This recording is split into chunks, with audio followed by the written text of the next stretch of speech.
جماعه هو حد عارف ايه ده؟ طب ايه السبب اللي يخلي الناس تيجي له من كل حته في مصر عشان تجربه؟ حاجه غريبه. فاحنا النهارده في العربيه للمغاد فرع العجمي عشان نشوف ايه اصل الحكايه وايه السبب وايه السر اللي بيخلي الناس تيجي مخصوص من كل حته في مصر للمكان ده. يلا بينا. والمكان ده من الاماكن القليله اللي قررت تتميز في كام حاجه بس تعملها كما قال الكتاب. يعني اول حاجه عندهم المغاد بيتعامل معامله خاصه ومحفوظ في صناديق ازاز. يا جماعه طلع حوار كبير، ده انواع كتير جدا، تختار النوع اللي انت عايزه على حسب الفئه السعريه والقيمه الغذائيه، والناس هناك بيشرحوا لك كل حاجه، يتوزن ويتحوج قدامك ويطحن في مطاحن خاصه موجوده في اوضه ازاز بحيث تشوف كل حاجه وهي بتتعمل، وانت عليك تختار تعمله في البيت يعملوا لك هم كوبايه اوعدك ان انت مش هتشرب زي وكله على عينك يا تاني، كل حاجه لحد غسيل الحلل اللي قدامك.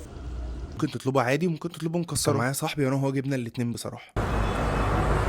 على عين جمل كويس. تعال نخش يا معلم في السحلب ده برده ممكن تجيبه او يعمله لك هناك. يا جماعه ايه كميه الانواع والفليفرز دي؟ ايه كل ده؟ نوع السحلب عندهم اسمه ام 73 وده نوع السحلب الاصلي مش المضروب وكده. جامد والله. السحلب ذات نفسه حلو. تالت حاجه عندهم اللي قبل الاخير هوت شوكليت، واول انطباع يجي في دماغك ان هو شوكولاته بس معموله باودر بس. ده في قطع شوكولاته، عارف لما تجيب قطع شوكولاته وتسيحها في لبن